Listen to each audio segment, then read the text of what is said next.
Just like like yesterday, I set like 4 alarms just to make sure. I first of all, I think that I need to be going to bed earlier because I'm an old grandmother. I think, all right, guys. I think it's live right now, or it's recording. So this is the first SI session that I'm testing to see whether it records correctly. I'll be doing problems on the board back here and talking to people over there. We'll see how it goes. Okay, so do you guys have any questions right now? Can you go over the quotient rule? Yeah. So on the exam, you guys will need to prove the quotient rule or the summation rule or the product rule. Thanks. That'll mean writing out all of the math behind it. Wait, what's the summation? Have we learned that yet? I think so. Well, so I don't even know for the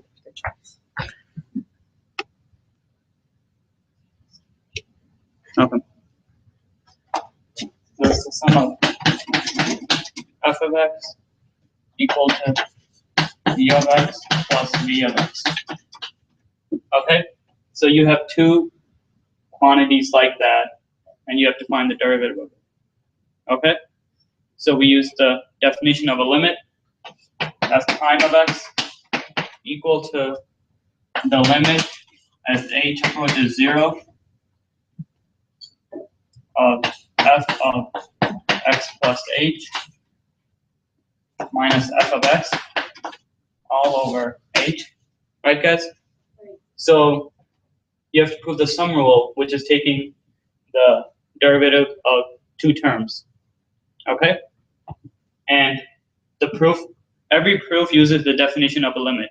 So we write out the definition, and then we plug and chug the actual values into it. So this is the summation rule? Yeah. Okay. So the summation rule tells us how to take the derivative of two terms that are being summed or subtracted. So we do the limit of u of x plus h.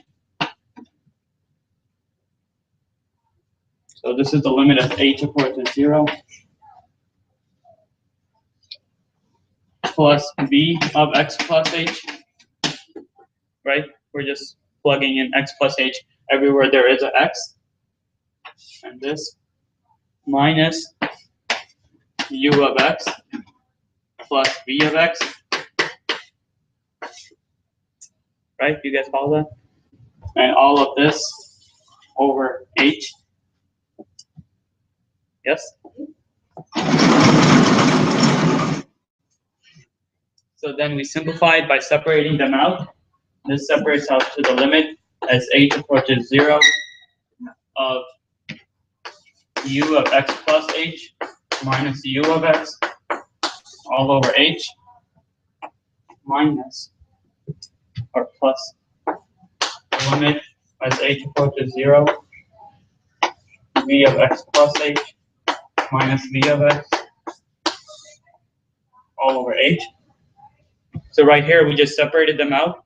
We put all the v terms in one limit and all the u terms in another limit. This is equal to, since this is the definition of a limit, the definition of a derivative, u prime of x plus v prime of x. Right? So basically we just took the limit of it, separated it, and undid the limit. So undid the definition of a derivative. And we find that the definition of two terms is each term's individual derivative. So yes? Are they going to have us proof it like that, or we going to have actual functions with like? No, you'll need to proof it like that. Like with EV? Yeah. So you can just write that down. Yeah, so if they ask you for a sum, this is what you need to write down. So this is proving why the derivative can be of each individual term when you have two terms. Yeah. So my V's and U's kind of look alike. So you'll need to make sure they look different. Okay. Yeah. So like you don't have to show distributing the U and the V. Yeah. No, you can just go straight. Yeah. because right here, I mean, this is separate, and then you're just taking this part and then combining it together. So it's undoing, 30 distributed. This is what like they'll be looking for. And they'll get really complicated once we do the product rule and that sort of a thing. And this, like, one of you guys' questions will definitely be proving one of these, either the summation or the product or the division. About the power, yeah. The power rule might be on there too. Oh. That one can get confusing, and I think I did have that on one of my exams. Like, can you just prove all of them? Power. Yeah, I can prove the power So rule. they would just give you some f of x equals u of x plus. Yeah. Um, See, your objective 3 says use the power rule. No, that's not it. Objective 2 says to use the definition to prove the power rule, and it can test any objective. So we can go through the power rule. Do you guys understand why this works, basically?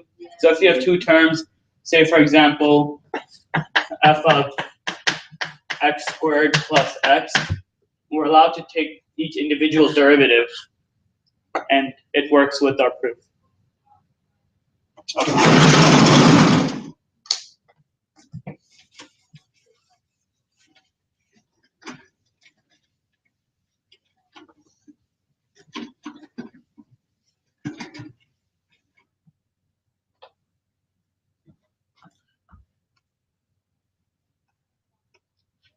That was objective 6. Right?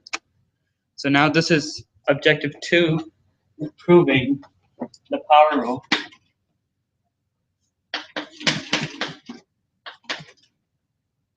So the power rule is nx to the n minus 1. So say our f of x was x to the n, right? That's a basic function. We use the definition of limit f prime of x is equal to the limit as h approaches 0 of x plus h all over to the n minus x to the n all over h, right? So this is basically to the h or to the n? this is to the h because that's the definition of a limit. I mean definition of a derivative, everything to the h. You mean divided by? Yeah. Not raised to the n. It's raised to n, Oh, is that what you're asking? Yeah. Yeah, they're raised to the n. but divided by h. Yeah, because Okay. the definition is f of x plus h minus f of x. So this is f of x, this is x plus h, and everything's over an h. So then we distribute everything out, which gets really messy. So limit as h approaches 0 of 1 over h. So I took that h out just to make it look a little better. So this here requires us to use, is it the Sierpinski's triangle? Is that what it's called? Pascal. Why did I say? Okay. I love Sierpinski's triangle might be something else. But yeah, Pascal's triangle. Pascal's triangle. It tells us that the first term is to the nth power plus, and you take the power, you divide it by 1, yeah, times x to the n minus 1 Is times this Pascal's triangle? h. Yeah, Why do you divide it by 1? because the Pascal's triangle, let me show that quickly. 1, 1, 1, 2, 1, 1, 3, 3. You want to say the point. Is it because we're about to divide by 2? Yeah, next one will be divided by 2. No, it'll be 1 times 2, and then it'll be 1 times 2 times 3, and it continues like that. So say we have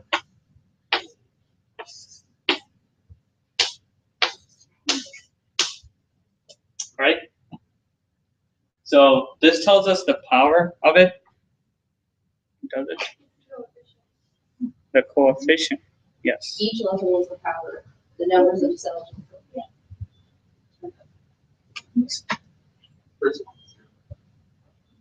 Let me think.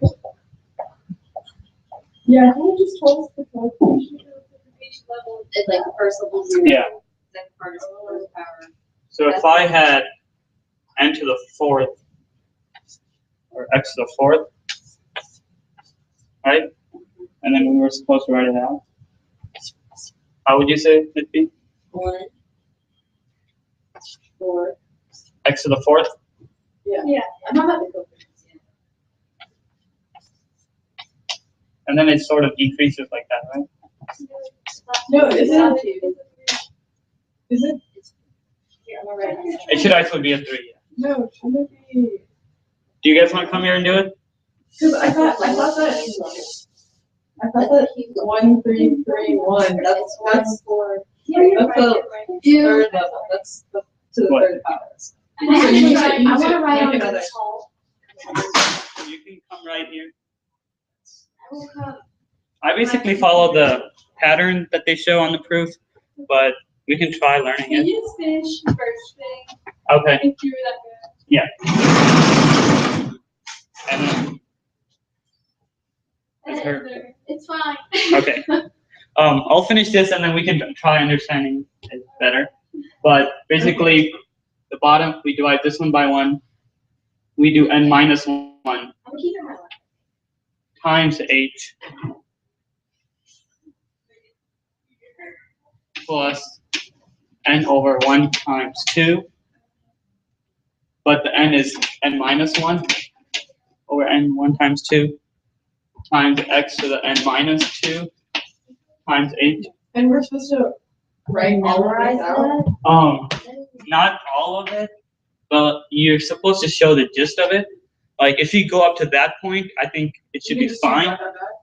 Yeah, so this would be n minus 1, n minus 2, all over 1 times 2 times 3 This is ridiculous. times x to the n minus 3 times 8. Okay?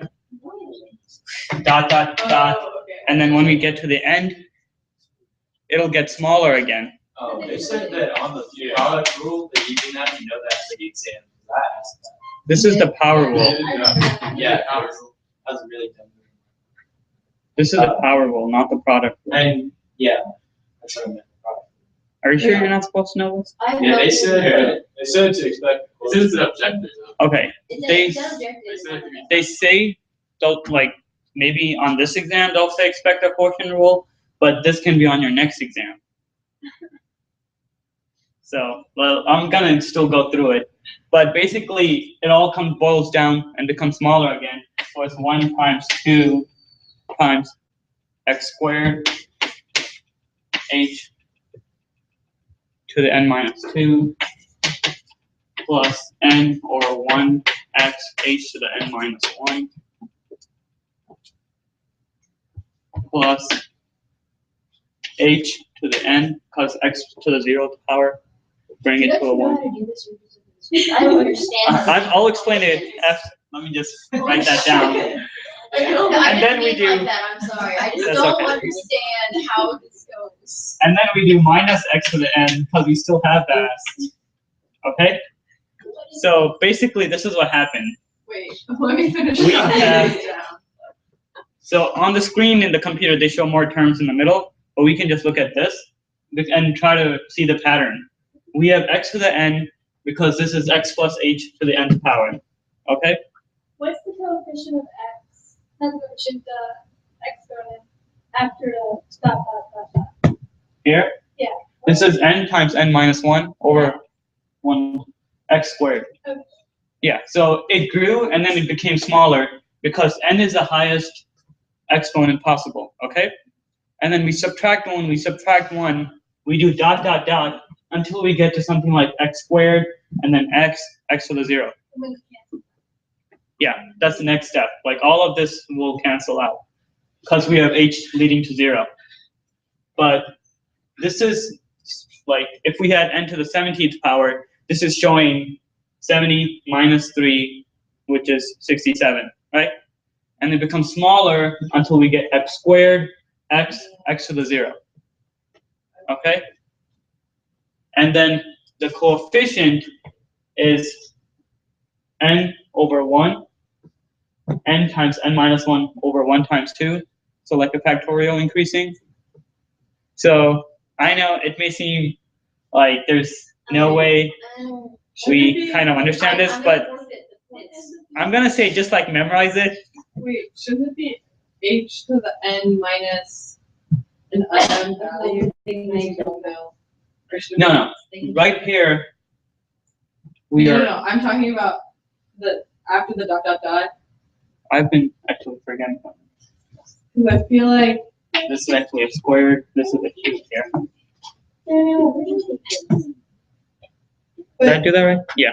Okay, so what was your question? okay, so on like the last two Yeah. things shouldn't be h to the n minus an unknown value. So this is n over 1, right? So Okay. the n's go away, Yeah, I the see. x's to the 0 go away. We're left with h to the n power. Because we started off with just h to the 0, h. Eventually h leads up to the n power. Okay. And So like n over 1 and x. go away. Yeah. So there's 2 or 3 patterns that you guys need to know in order to memorize this. I'm just going to say that. You start off with x to the n, okay? Then you add on the coefficient n over 1. You subtract 1 from the x, add 1 to the h, okay? Next term, n times n minus 1. And that pattern continues n minus 1, n minus 2, n minus 3, okay? In the denominator of the coefficient, it's 1, 1 times 2, 1 times 3. I'm sorry, 1, 1 times 2, 1 times 2 times 3, 1 times 2 times 3 times 4, and it goes on, okay? But we don't need to write out all that. Is it 1 times 2 times 3 factorial 3? Or like Yeah, so it's 3 factorial, 4 factorial, and on. But we don't need to go that far. The x's, we just subtract 1 from them. If you get like a really big number, is it okay if you just write like the number and then the exclamation point from factorial? You won't need to go that far in order to prove this. You'll just need to go to 1 times 2 times 3. Okay? For the x's, we start with x to the n minus 1, n minus 2. Okay? H's, we start out with h to the 0, h to the 1, h to the 2. So the h's are going towards to the x1 and to the n. All right? We do dot, dot, dot. Then we're bringing the coefficients back down. N times n minus 1 over 1 times 2. Then it's n over 1. And then there's no coefficient. It's x squared, x, there's no more x. H to the n minus 2, h to the n minus 1, h to the n. Okay? So the h is increased until they reach the x1 and n. All of that, we still have f of x, which is minus x to the n. Okay? As bad as it seems, I basically memorized it. You were asked this though, weren't you? I was asked this. No, I'm pretty sure I was asked this. Okay, like a promise. so it's limit to the h to the 0, right? So now we see we have h's in every term. You guys see the h's? In every term except the very first term. Okay? So we can do h over h. We have to show though.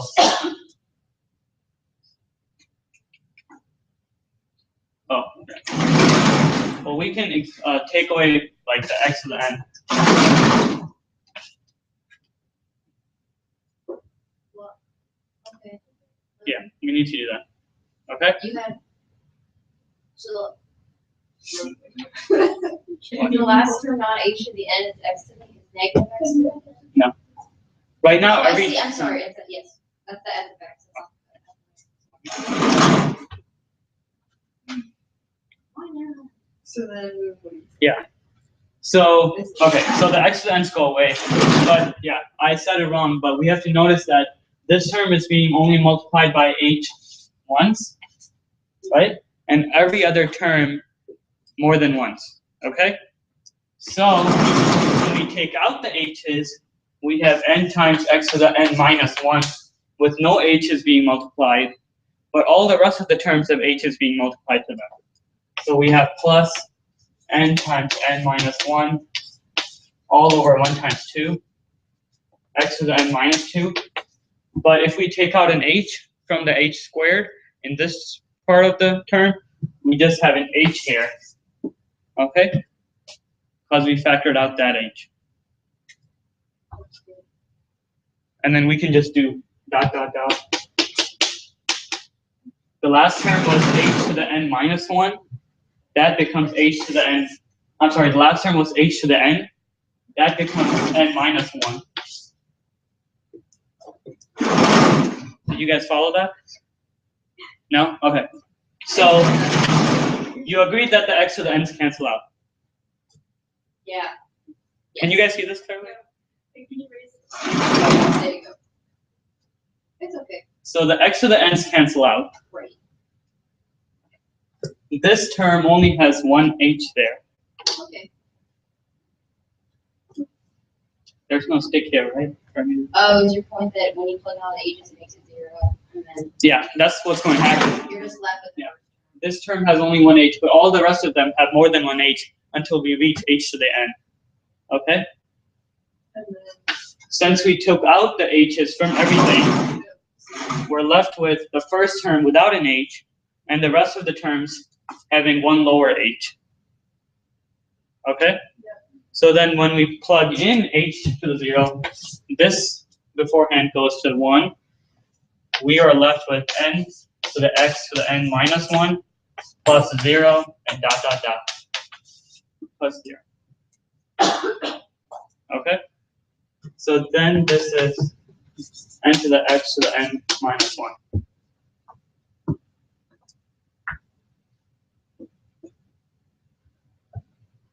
Do you guys want me to repeat that? Okay. So the idea is that the h's cancel, make everything else 0, and we're only left with n times x to the n minus 1. and that's it. That's all we have to do. Yeah.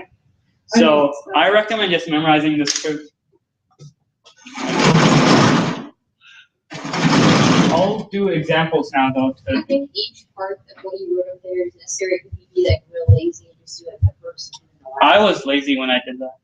Did you go with That would No, like the actual proof in here goes longer. So are you supposed to go on? So if you, Yeah. I say if you go that far.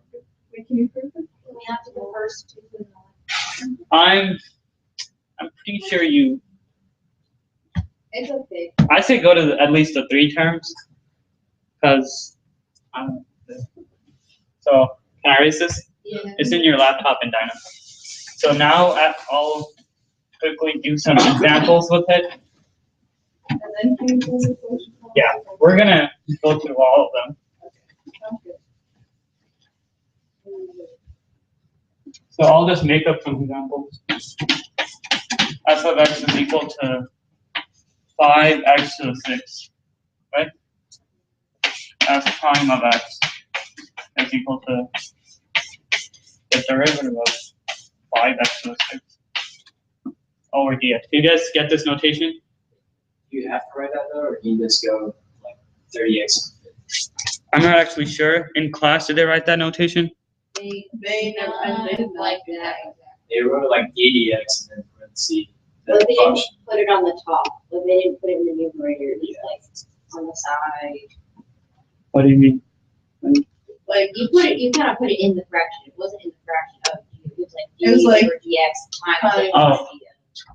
So, I mean, so this is what they did.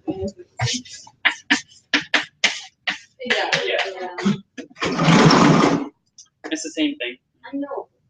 That's okay. That's what they did. this is a dx in the denominator means with respect to the change in x. Okay?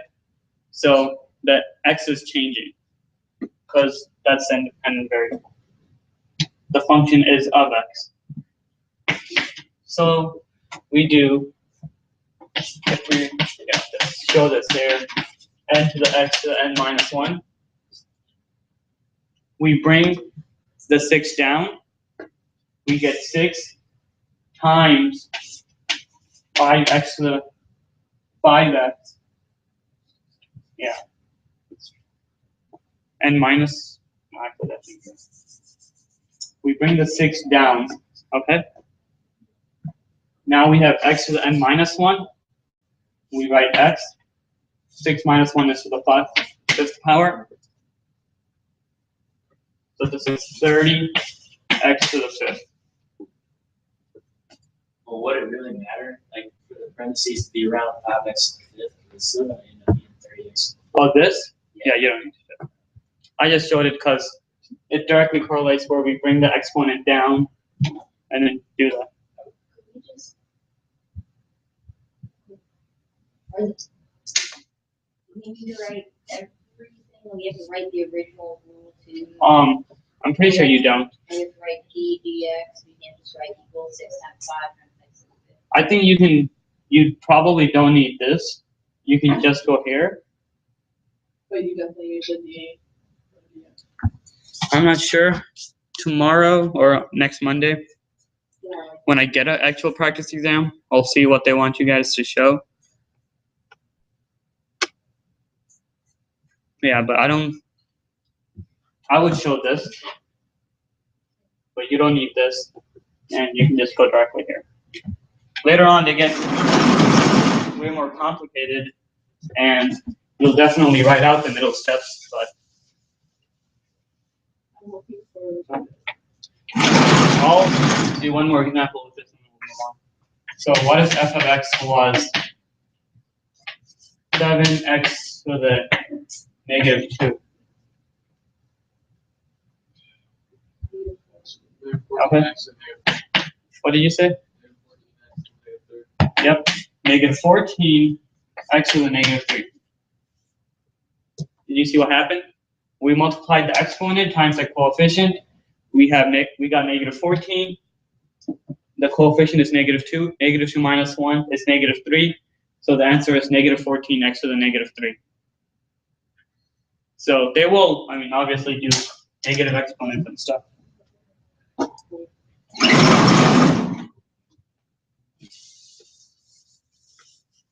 Are you guys able to see this board as well?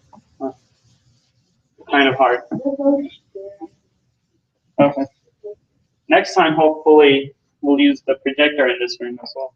And then I can just record the laptop screen.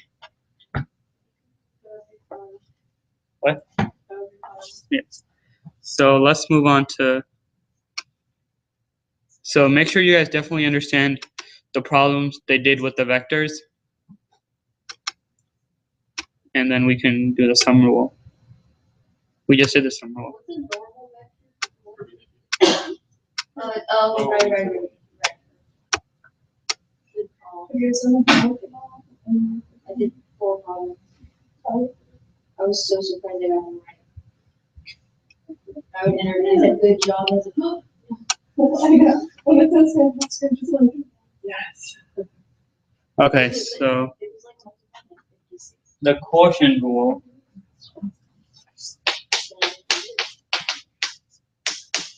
You have u of x all over v of x, right?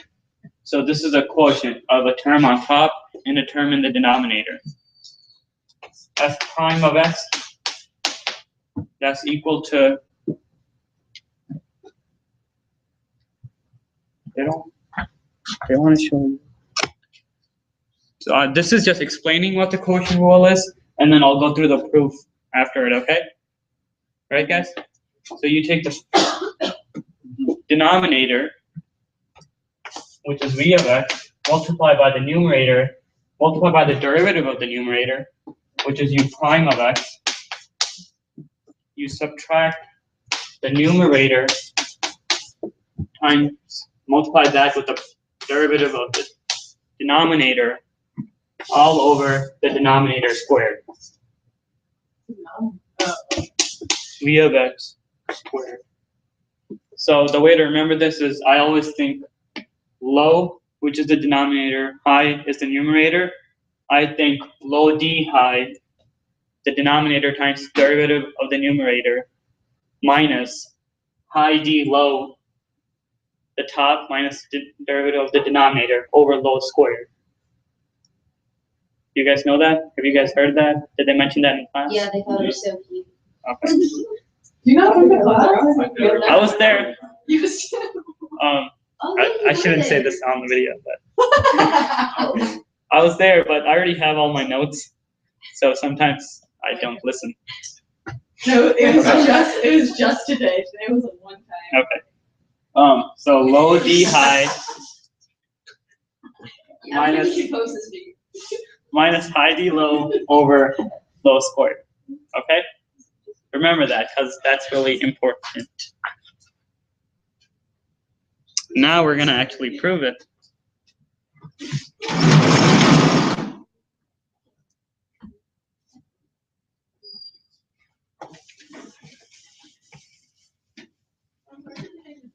So if any time you guys are having a hard time seeing stuff, sorry about that. It just sucks, man. Yeah, you should have come to that side section.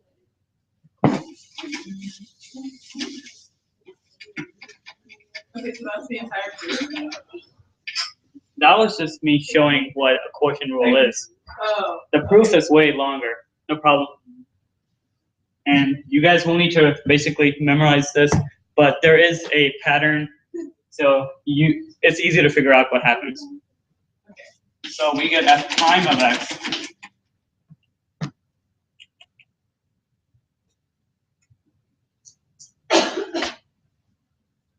so say we did, so I should write down that. So f of x is equal to u of x all over v of x. All right? We plug that into the definition of a limit. F prime of x is equal to limit as h approaches 0 of u of x plus h all over v of x plus h minus u of x all over v of x, all of that over h. And this limit actually should seem like it's applying the whole thing. You don't want to. You're done for. You don't want to show that the limit applies only to the numerator, so it should be in the middle of it. Or you can put parentheses. Did they take points off or something? No, it's just. Yeah, it's She forgot the limit sign. the Oh. first time ever. She's done for. On the test? No, just now. Oh, okay. That's good. Not on the test. So what do we do right now? Comment on it. Yeah. Common denominator. So the whole thing, we multiply v of x times v of x plus h all over v of x plus h. Okay? Okay. This is equal to the limit as h approaches 0. So when we just multiply, we get v of x times u of x plus h minus u of x times v of x plus h. That's right, yeah. All over h times v of x times v of x plus h. All right, simple at this point still.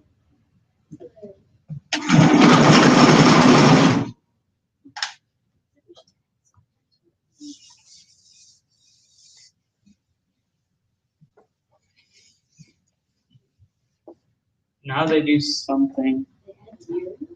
Yeah. So you have to realize that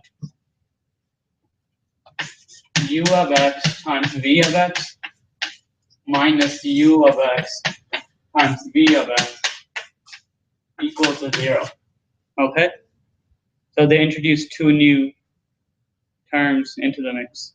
All right?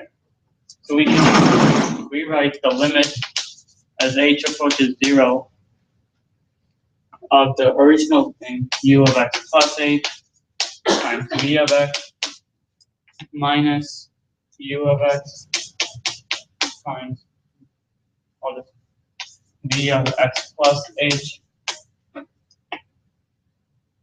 Now we add u of x times v of x minus u of x times v of x. And all of that is over an h. It's over an H. No, it's h times. Good catch. Times v of x times v of x plus h. Right? Pretty. So these two terms equal a 0. So basically on the test, you will need to rewrite this or write this whole proof if they give you this problem. No. But you have to say that equals 0. No, this is just me showing you what they added into the mix Wait, why did they add that in? to help us simplify this. We don't know yet. So this, right now, we have a v of x here and a u of x there. Okay? This is equal to the limit as h approaches 0. If we take out a v of x from all of that,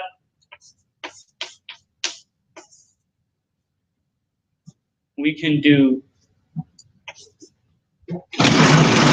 u of x plus 1, x plus h, minus a u of h, minus a u of x, because that's also being multiplied by a v of x. So u of x plus h minus a u of x, and they move the denominator up into the numerator. So this h, which was in the denominator, putting it up in the numerator is the same thing by like multiplying it 1 over h to the terms in the numerator. That may seem clear later on. No, I don't. Okay. It's still the denominator. Wait, how did they stack? This is h in the denominator, right? Yeah. That's the same thing as everything in the numerator times 1 over h. Yeah. Right? Yeah. So we're going to rewrite this to the second part. But right here, we took out a v of x. A v of x is being multiplied with a u of x plus h and a u of x. But we canceled that out, didn't we? No, we added them. They both equal 0. That's why we could add it into this problem. Oh, so it's still there. Yeah, I mean, it wasn't there originally. We added that into it so that we could take out a v of Take it x. out of 2 equations. What? Let me continue with this and then we'll see if it makes sense. No, So now we do u of x and we multiply everything that's being multiplied to a u of x, which is v of x plus h minus a v of x.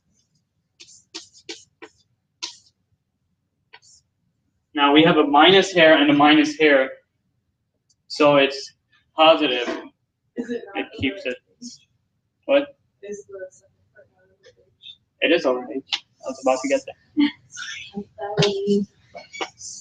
So now everything in the numerator is there, and we still have our denominator, which is v of x times v of x plus h. I don't know if you guys can see this or if you guys can. I Yeah. So the h that was originally in the denominator Yeah. is being multiplied by 1 over h with the numerators. Did you just If put you it? just put it up here. Yeah. We have Oh. taken it out. We actually did like, No, you don't want to do that. oh, I mean, it equals it, but this makes it clearer to see the next step. no. Now, what does this look like here? U prime, What does this look like here? B prime. Oh. And as x approaches 0, this goes to 0, we have v of x squared. Oh, get it. Can Get you it, repeat Daniel. that? What? Wow. You did it. You're a magician. You did it. Okay, now, Point, and Okay. I'll explain. so I'll just explain from the very beginning, all right? We have limit as u of x plus h over v of x plus h, because the original function was u of x over v of x, okay? Minus f of x, which is u of x over v of x, all over h. We follow that? Yeah. Yes? We multiply by the common denominator, v of x times v of x plus h. Okay? To the top and the bottom. We distribute that out. We have v of x times u of x plus h minus u of x times v of x plus h all over h times v of x times v of x plus h. Right, guys? Now, to lead us to the product rule, we have to add in two terms. U of x plus v of x minus u of x times v of x. So I said that wrong. U of x times v of x minus u of x times v of x. Now that in itself equals 0. That's why we were able to add it to the numerator, because we're not changing the function or the expression itself. So overall, we have the original numerator, u of x plus h times v of x minus u of x times v of x plus h, right? And then we add u times v minus u times x, u times v, whatever. Perfect. Okay. And then still dividing by the everything, h times v of x times v of x plus h, right? In the numerator now, we can simplify by taking out v of x and u of x. We take out v of x from the top. Over here, we have v of x times u times x plus h. Over here, we have v of x times minus u of x. So we show that u of x plus h minus v of x all over h, which was in the denominator, times by the v of x. All of that. We subtract now u of x and everything being multiplied to the remaining u of x terms, which is v of x plus h and a v of x. Okay? Now this here is being added, but since we have a subtraction sign, it becomes a positive v of x anyway. Negative. Negative times negative positive, which was in the numerator. Oh. I That's understand over all of h. that, but I don't understand how you can just like put the h. Okay. Put the h up here. Yeah. Do you just like Yeah, so in this, you can like do it on the side. Or I okay, this h right here, in this example right here, this h can be multiplied don't know. to this denominator minus to this denominator. So you can just make like a different fraction. Or Yeah. like an I mean, it's equivalent. We're not changing anything. If you can see this clearly here, if I have 5 minus 6 over 4 times 3, okay, this is the same. So if it was just 5 minus 6 over 4, this is equal to 5 over 4 minus 6 over 4, Okay. right? If I had a 3 there, this quantity is still that. That whole thing is basically timing it by 1/3, right? Okay. Which is the same thing as dividing everything by 3. Okay. It just looks weird. So It does look weird, but you just have to spend some time to understand it. So, can I raise this top board?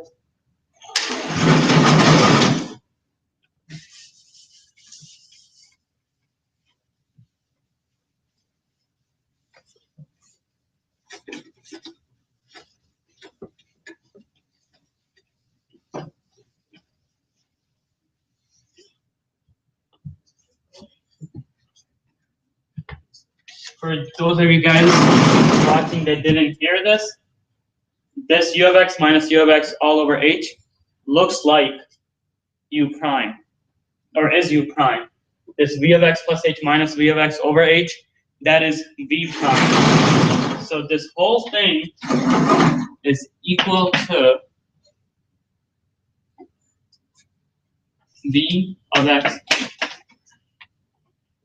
times u prime of x minus u of x times v prime of x all over v of x times v of x.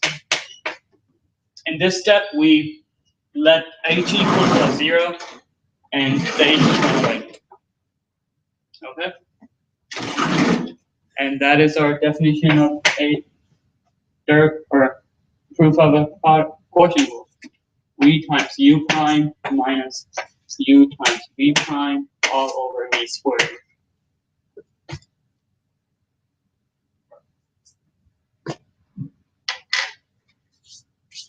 Do you guys have any questions on that?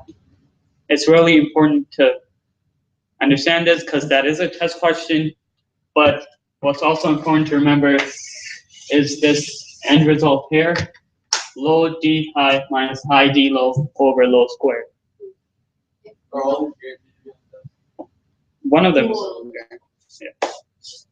Yeah. They won't put more than one, maybe. Probably not. Will there But be they might space for all this? Sorry, Will there be space? there will sort of be some enough space. We can always use that. That means you may need to write tiny, or you can write on the back. You just need to like that. Yeah.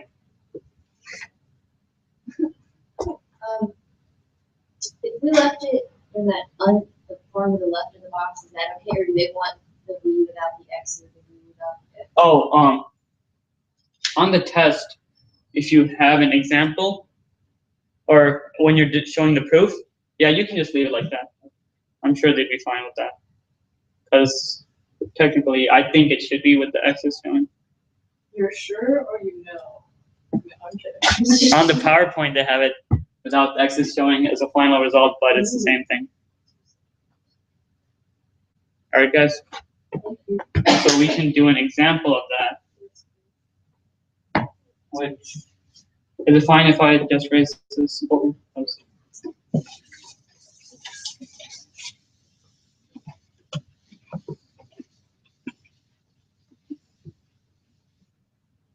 So just letting everyone know, the SI sessions are not a substitute for the class. Just saying. Watching the videos online or something, the videos that I make are not a substitute. I don't cover everything. That's mainly for the people watching. Yeah. Okay. So I'll just make up an example. F of x equal to 4x cubed all over 3x. Can't have another x in there. Y squared. Why? I can't do that. I don't know if I can do that. If I do an x, it simplifies down, but that doesn't make sense. Do 3 plus something. Or Oh my god. we'll do x minus 1. Yeah. Okay? So, what do? Oh, f prime of x is equal to what? So, what is that? 3x minus 3. So, this, what does this simplify out to, first of all? 3x minus 6. Which is. So, what's the derivative of 3x minus 3? 3. 3. You So, don't have to prove if you like right? yeah, if you guys directly go to What do you this, have to do? I'm sure Limit? it'll fine. No. We proved it with the limit, so we can just use a rule now. Yeah. So it's 3 times what? Oh wait, we did it wrong. Wait, yeah. So what is the rule? Low denominator. 3 times x minus 1 times derivative d high. What is the derivative of the top? 12x squared 12x squared. Then what? Minus, the top 3 times. or we can write the top first. height. 4x cubed I. What's the derivative of the denominator? 3 All over. minus, you don't have squared. It's the bottom squared. Bottom squared, which is 9 times x minus 1 squared. Okay? So we do have to simplify as much as we can. Just by looking at it, we can take out a 12 from the top. So it's 12 times x minus 1 times 3 times x squared minus x cubed all over 9 times x minus 1 squared. Okay? This becomes a 3, this becomes a 4. Most of the time, I'm sure they let you leave it like that, because most of these can't be simplified anymore. I mean, they could have one in the test that does simplify all the way down to like 2 terms or something, but the example that I use doesn't. And if it does, you guys can go ahead and simplify it even more. Like, you can actually simplify this more by taking out the x squared from both of the sides, but we don't need to. So I'll do one example, which they'll do in class. Yeah. Is it okay if, like, for the, what we got when we plug your thing into, just like boil stuff out and combine like her? Yeah. Do it that way. Yeah, you can definitely do that, and they actually do that in this example. So we should have done that, but you guys get the idea.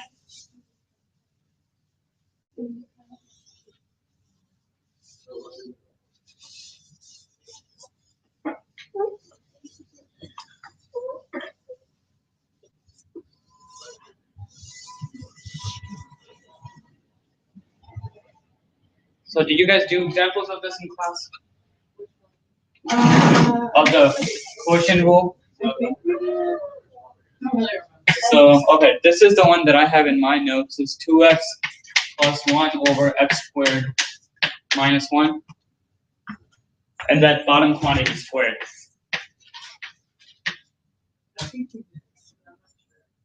Okay. So 2x plus 1 all over x squared minus 1 quantity squared. So what does that equal? So the derivative of that, d over dx. So what do I do first? Do x squared minus. Yep, so low x squared minus 1 squared times derivative of the top, which is times 2 minus. 2x plus 1. Have you? Oh, you guys haven't done that, right? Have you guys learned the chain rule? It's on the video. It's on the video. Okay. Yeah. Yeah. What? Who wants to tell me what? Who knows the chain rule right now? Oh, yeah. You should know that. So what that happened? So what's the answer? I just want to know.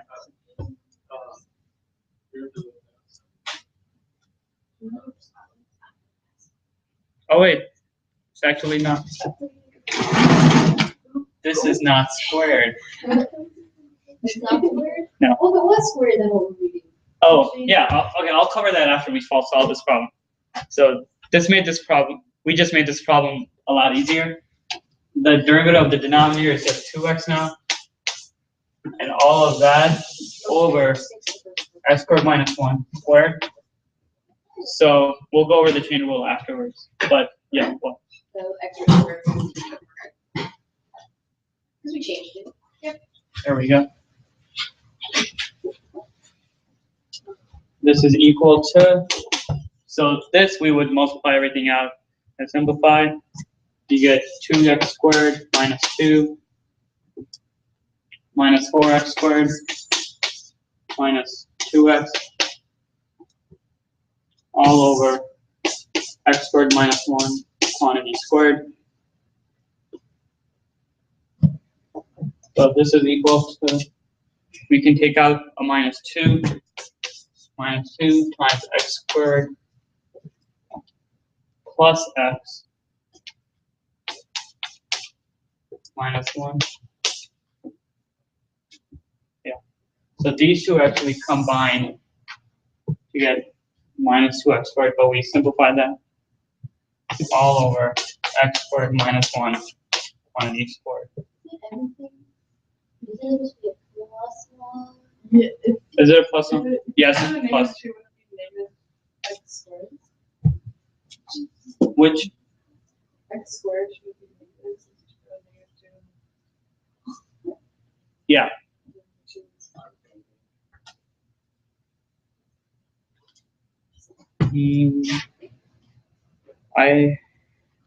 We actually can do more with it. Can we? Yeah. Right. Yeah, it's 2x squared minus 4x squared. So I'll just erase that. We'll see what. So on the top we get minus 2x squared minus 2x minus 2. Right? We didn't. Yeah. We just take out a negative 2. We get x squared plus x plus 1 all over x squared minus 1 quantity squared. Okay? Uh-huh. That's it. I was But we were already there. Okay. So I'll quickly show you guys the chain rule. You guys may have to prove the chain rule. What? I think that's one of the objectives. I'm not. It was pretty good because they want us to be smarter than the other engineering students from other places. I mean, by the time you guys get done with all the math, you guys will know way more than any other, engineering people probably. Oh, really? Really? Yeah. I bet we should put it More than what? right. We learned way more than the math department. Yeah. No. Wait, So so like an elite, like. who do you go for help? Who do you go to for help? The Math Resource Center has some engineers, tutors there. I go there. I steal their How things. But it's Okay, for the- so let me show you guys quickly the chain rule. So we have f of x equals to x squared minus 1 squared, right? Yes. Let me see if they have the definition of the chain rule in here, or the exact.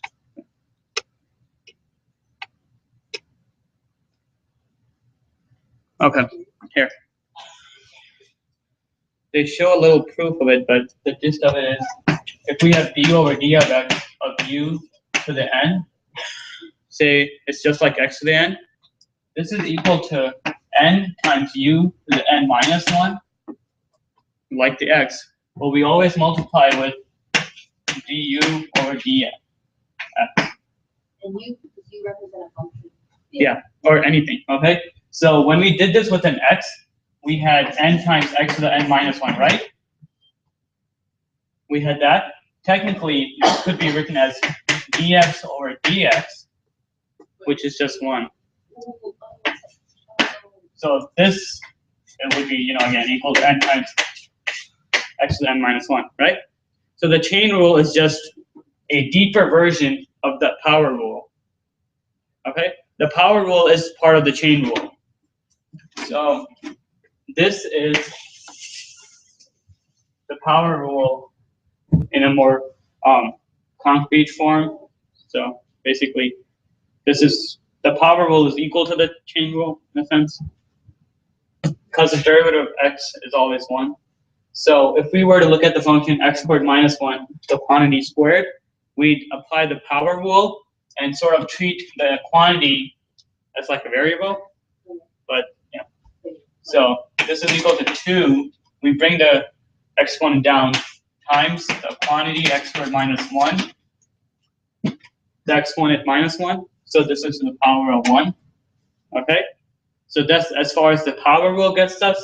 But the chain rule says we still need to take the derivative of the inside, which is the derivative of x squared minus 1, which is what? 2x. We have 2 times x squared minus 1 times 2x, which is 4x times x squared minus 1. All right? And then it gets harder. We brought the coefficient down. We did n minus 1, and we took the derivative of the inside.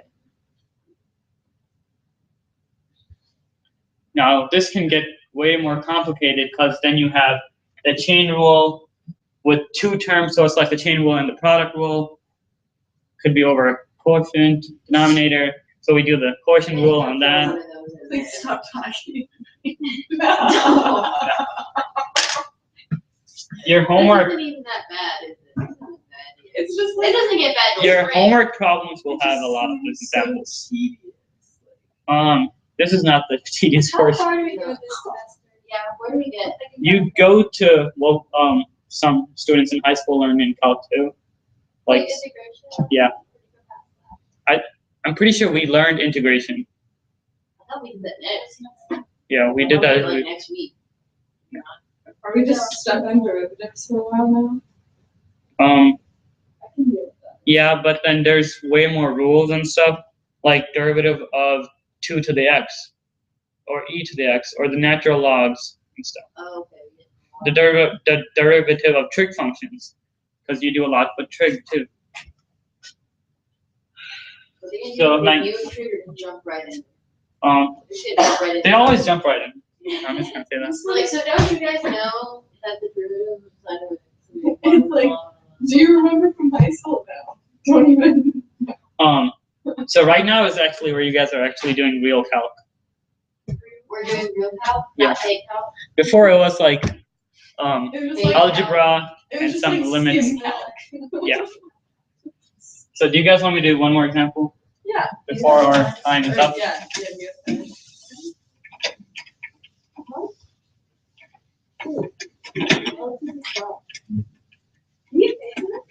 So let's do a chain rule and a product rule. Oh, I didn't prove the product rule to you guys, right? No, you did. The No. power rule? I did the power rule and the Oh, quotient you rule, did. not the product rule. You did the quotient. I think the product rule, You did the sum. I did this number, okay.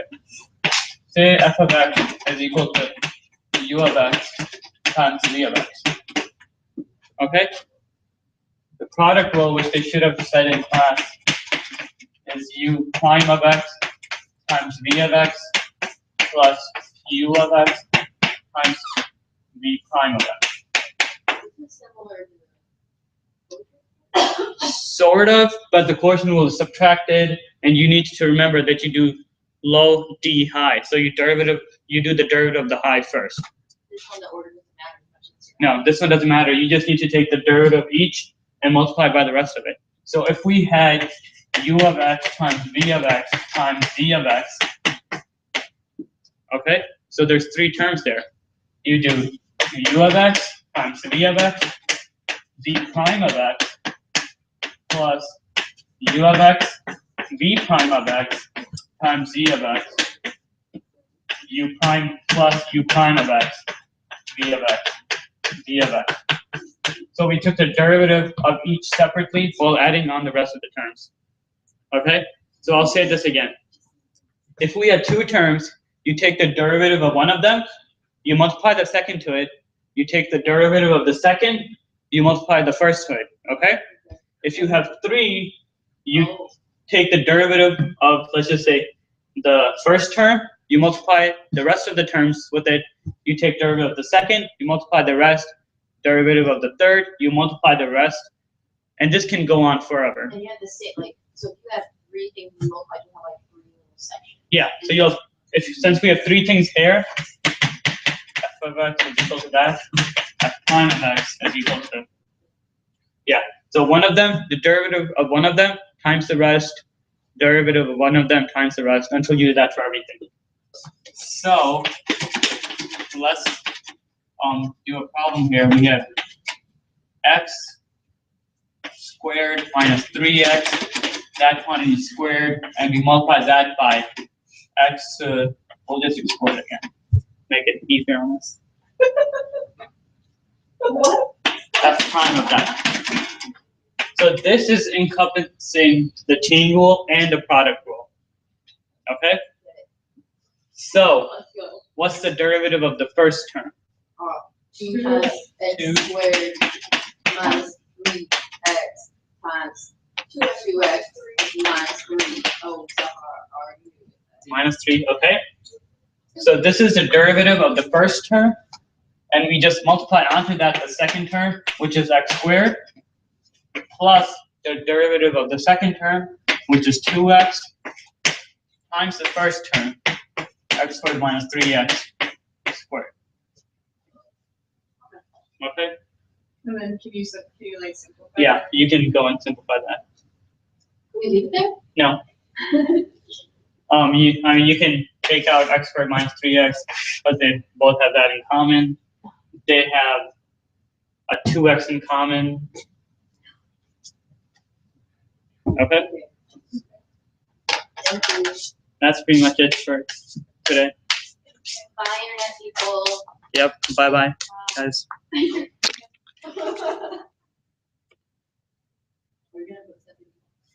Oh god. Are you really? Yeah, it's gonna be posted, just as a test run, sort of. Oh, yeah, just write test run video. Don't actually watch when Sarah insults me by accident. I don't know if you guys' voice actually went in. Oh, good. Yeah. If so, I might have accidentally said Okay. that. All right, guys. I mean, I'm gonna end this. If we can get through Calc 1,